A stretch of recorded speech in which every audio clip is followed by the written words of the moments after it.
Bonjour à toutes et à tous, ravi de vous retrouver dans cette édition d'information. Voici à présent les titres de ce jour. Le nouveau président de l'Assemblée générale des États membres de la CPI est sénégalais en la personne de Maître Sidiki Kaba, ministre de la Justice, garde des Sceaux. Il a été élu à la suite d'un vote par acclamation au siège des Nations Unies ce lundi. Dans cette édition, nous parlerons également de santé avec ces nouvelles rassurantes dans la lutte contre le paludisme. La mortalité a baissé de 47% selon l'OMS, mais rien n'est encore gagné, ajoute l'Organisation mondiale de la santé. Merci à vous qui nous suivez sur la première chaîne panafricaine. Je le disais tout à l'heure en titre, le nouveau président de l'Assemblée générale des États membres de la CPI est sénégalais, en la personne de Maître Sidiki Kaba, ministre de la Justice, garde des Sceaux. Il a été élu à la suite d'un vote par acclamation hier au siège des Nations Unies à New York. Le bureau de l'Assemblée a décidé de recommander à l'Assemblée l'élection au commencement de la 13e session, c'est-à-dire aujourd'hui, de son Excellence, ministre Sidiki Kaba.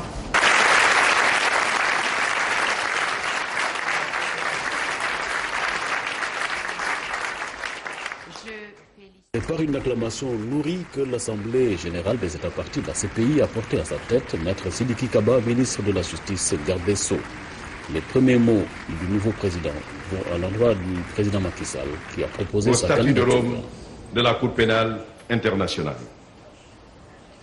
Le président Macky Sall témoigne par cet engagement personnel, en cohérence avec sa vision politique, fondée sur la lutte contre l'impunité, la promotion de l'état de droit et l'enracinement de la démocratie, sa détermination résolue à défendre les principes et valeurs essentiels de la Cour pénale internationale.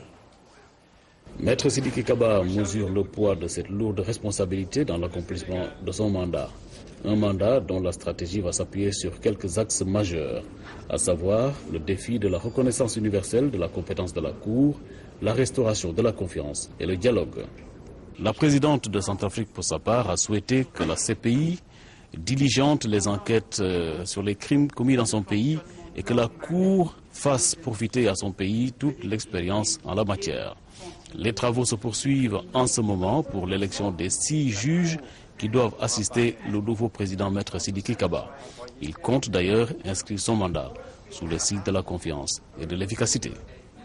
Le président Macky Sall, lui, poursuit sa visite d'amitié et de travail au Gabon. Au cours de cette visite, le chef de l'État sénégalais est allé se recueillir au mausolée de feu Oumar Bongo Ondimba. Voici quelques temps forts. En hommage a fait le président de la République, El Hadj Omar Bongo Ondimba. Le président de la République du Sénégal, Macky Sall, a entamé sa visite de travail et d'amitié par la ville de Franceville, dans la province du Haut-Ogooué, où il est allé se recueillir au mausolée de feu Omar Bongo Ondimba. À l'entrée du caveau, le président Macky Sall a été présenté à quelques membres de la famille, dont le frère aîné de feu le président Omar Bongo Ondimba. Ensuite, il est rentré dans le caveau, déposé une gerbe de fleurs devant le tombeau et a récité quelques prières à la mémoire de cet illustre fils de l'Afrique qui a contribué considérablement à diffuser les messages de paix, de réconciliation et de dialogue à travers le monde. C'est un hommage que le président Macky Sall a tenu à lui rendre. J'ai été particulièrement touché par ce mausolée qui rappelle les grandes œuvres. Et je suis toujours très touché par les œuvres gigantesques. Et cette œuvre a la symétrie parfaite, avec une architecture à la fois spirituelle et moderne. Je pense rendre bien hommage au président Omar Bongo Ondimba pour toute son œuvre à la tête de ce pays. Après avoir procédé à la signature du livre d'or, accompagné du chef de l'État Ali Bongo Ondimba, il a parcouru les différentes pièces du mausolée, prenant connaissance de ses caractéristiques architecturales. La visite du président Macky Sall est un grand honneur qu'il nous fait. Le Sénégal, par son président, soit le premier pays à venir pour ça rendre un hommage au président Omar Bongo. Vous connaissez les liens qu'il y avait entre nos deux peuples.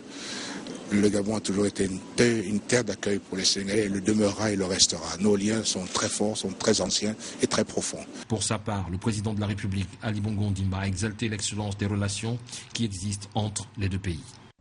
D'une visite à une autre, on en vient à présent à la visite du président ivoirien Alassane Ouattara en Arabie Saoudite. Dans la ligne de mire, le renforcement de la coopération entre Riyad et Yamoussoukro. Le président ivoirien a profité pour évoquer les opportunités d'investissement dans son pays. Premier acte de cette visite officielle du président de la République Alassane Ouattara en Arabie Saoudite, la rencontre avec le secteur privé saoudien à la Chambre de commerce et d'industrie de Riyad. Après le cérémonial d'accueil, c'est au tour d'un dîner offert par le vice-président de la Chambre de commerce et d'industrie de Riyad, Dr Abdulrahman Al-Zamil, que le président de la République et les opérateurs économiques ont échangé sur les opportunités d'investissement en Côte d'Ivoire. Le docteur Abdulrahman Al-Zamil a dit sa joie de recevoir le président de la République de Côte d'Ivoire, pour qui il a une grande estime. Nous sommes persuadés que suite à cette visite de très haute portée, des résultats palpables vont suivre. Nous avons échangé sur les questions d'industrie, de commerce et de bien d'autres domaines d'investissement. Nous tenons à exprimer notre joie et notre reconnaissance à son Excellence Monsieur le Président de la République de Côte d'Ivoire et son auguste délégation. Le président de la République Alassane Ouattara, qui veut faire de la Côte d'Ivoire un État moderne et développé et qui entend se donner les moyens de sa politique, s'est dit pour sa part heureux de cette opportunité. Je voulais dire au président que nous sommes très honorés de cette rencontre, de ce dîner qu'il vient de nous offrir. Nous avons échangé sur les possibilités d'investissement, les opportunités en Côte d'Ivoire. Et donc le président m'a dit qu'il viendra en Côte d'Ivoire dans les mois qui viennent avec de nombreux investisseurs.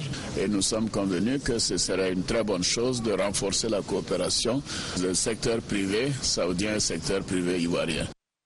70 millions de dollars américains, soit plus de 35 milliards de francs CFA.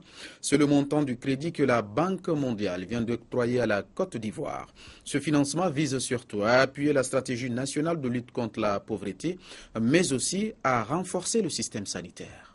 C'est un autre coup de fouet à la coopération entre le gouvernement et le groupe de la Banque mondiale. L'institution de Bretton Woods vient en effet de renouveler son appui au renforcement de la gouvernance et de la transparence dans le secteur productif de l'économie à travers la signature du deuxième crédit d'appui à la stratégie de réduction de la pauvreté portant sur un montant de plus de 35 milliards de francs CFA. Cette opération d'appui budgétaire vient en soutien au programme de développement durable en Côte d'Ivoire. Les ressources au titre de cette opération serviront à renforcer les réformes dans les secteurs clés de l'économie, notamment l'amélioration de la gestion des finances publiques, la restructuration de la filière agricole, l'assainissement du secteur de l'énergie et l'environnement légal des affaires, ainsi que la création d'emplois et l'accès des populations les plus pauvres aux services sociaux de base. L'objectif principal est de réduire l'extrême pauvreté et de créer les conditions d'une prospérité durable et partagée. Le gouvernement prendra toutes les dispositions utiles pour une utilisation optimale de ces ressources.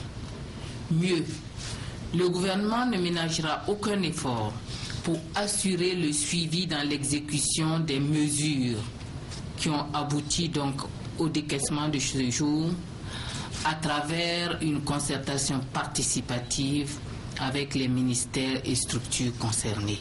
Tout en saluant la bonne tenue des relations entre l'État de Côte d'Ivoire et le groupe de la Banque mondiale, la ministre chargée de l'économie, Kabaliale, a lancé un appel aux autres bailleurs de fonds afin que leurs appuis soient accentués en vue de faire de la Côte d'Ivoire un pays émergent à l'horizon 2020.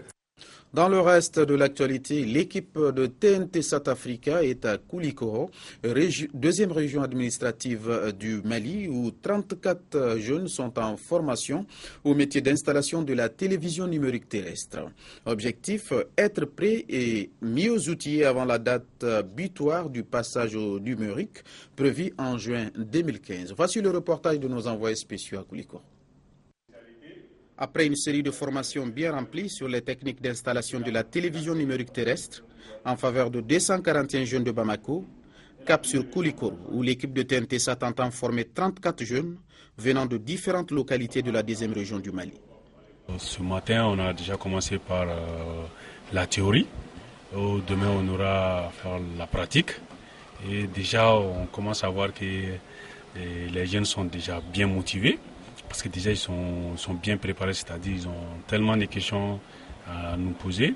Et on voit déjà qu'il y a certains qui sont presque experts à la matière, qui savent déjà installer des antennes paraboles. Préparer ces jeunes à l'installation et ainsi faire face à la venue de la télévision numérique terrestre en Afrique, qui se fera le 17 juin 2015. Cette formation de 2 jours, qui cumule théorie et pratique, permettra aux participants de créer leur propre entreprise.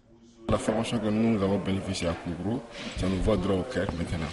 Mais on attend qu'à la suite, nous allons voir pour créer notre entreprise, propre entreprise, à la fin pour s'en sortir les taux de chômage. Dans la ville, il nous faut une formation bien qualifiée. Nous, on a bénéficié de ça à Koulikoro. Quant à moi, vraiment, j'ai appris certaines choses avant que les choses viennent sur le marché ou sur les clients. On ne trouve pas un technicien qui va monter ça. Quant à moi, je suis fier. Satisfaite de l'initiative, les autorités régionales entendent apporter tout leur soutien afin que le pays soit au rendez-vous du numérique. Dire aux jeunes gens qui sont autour de cette formation de suivre avec assiduité en tout cas tous les cours théoriques comme pratiques pour qu'à l'heure du bilan, c'est-à-dire lorsqu'ils seront au niveau des familles pour procéder en tout cas à la mise en œuvre de ces activités, que nous puissions être heureux avec ce mode de transmission qui d'ailleurs pratiquement le mode qui est en application dans toute la sous-région. Moi je dis que cette initiative, n'est-ce pas, est à saluer et nous sommes vraiment heureux que notre région soit après Bamako en première position, en première ligne. Donc vous avez vraiment tout notre soutien, tout notre accompagnement pour permettre de mener à bien cette formation qui du reste est faite pour nous-mêmes, population. L'équipe de TNT SAT poursuit sa mission sur toute l'étendue du territoire où elle envisage de former 3000 jeunes. Après Koulikoro, le prochain rendez-vous est prévu pour le mercredi 10 décembre à Kati, à une quinzaine de kilomètres de Bamako. Mani, la capitale des Philippines, respire à nouveau. Le typhon Agupit a finalement traversé sans faire de victimes. Il faut rappeler qu'au cours de ces 2 jours, 27 personnes ont perdu la vie aux Philippines. Les Philippins réfugiés dans cette école de la grande banlieue de Manille s'apprêtent à retourner chez eux. Agupit les a épargnés. Qualifié de super typhon au moment de sa formation dans l'océan Pacifique, Agupit avait commencé à toucher samedi les Philippines, mais au moment de passer près de Manille, le typhon était rétrogradé en simple tempête tropicale. Les écoles de la capitale sont toutefois restées fermées, de même que la bourse et de nombreux bureaux. Les vols commerciaux ont été annulés par dizaines. Comme cet agriculteur, les populations commencent à chiffrer les dégâts matériels. Nous pouvons encore récupérer une partie de notre récolte. Nous allons essayer d'en récupérer le plus possible. Même les cultures qui sont tombées à terre. Pour ce qui est du bilan humain, la plupart des victimes ont été dénombrées dans l'île de Samar, dans l'extrême est de l'archipel. Les autorités s'étaient préparées au pire dans un pays encore marqué par le passage meurtrier et dévastateur du typhon Haiyan il y a 1 an, qui avait fait plus de 7000 morts. Parlons à présent santé avant de refermer cette édition avec ces nouvelles rassurantes dans la lutte contre le paludisme. La mortalité a baissé de 47% dans le monde et de 54% en Afrique entre 2000 et 2013. Mais rien n'est encore gagné selon l'OMS, l'Organisation mondiale de la santé. Le combat contre le paludisme est loin d'être gagné, mais les progrès sont sensibles.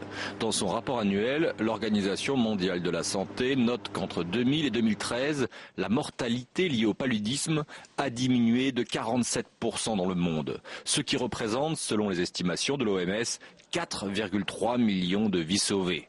Principaux bénéficiaires, les enfants d'Afrique subsaharienne.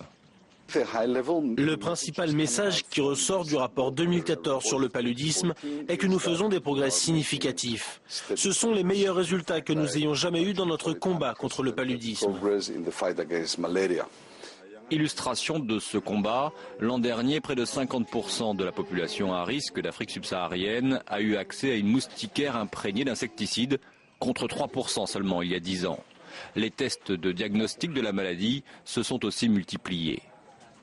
Mais il reste 97 pays dans le monde où les moustiques continuent à transmettre le parasite. En Afrique, l'OMS s'inquiète également des conséquences du virus Ebola. L'engorgement des centres de santé prive de médicaments une partie des personnes touchées par le paludisme. Enfin, dans son rapport, l'Organisation mondiale de la santé demande encore une plus grande mobilisation. 2,7 milliards de dollars ont été consacrés l'an dernier à la lutte contre ce fléau. C'est certes 3 fois plus qu'il y a 10 ans, mais l'OMS estime que pour bien faire, il faudrait plus de 5 milliards par an. Vous êtes sur Africable Télévision, s'informer mais aussi comprendre. Ces mots de santé me fait en cette édition. Merci à vous de l'avoir suivi et surtout merci de votre fidélité. Excellente suite de programmes sur la première chaîne panafricaine.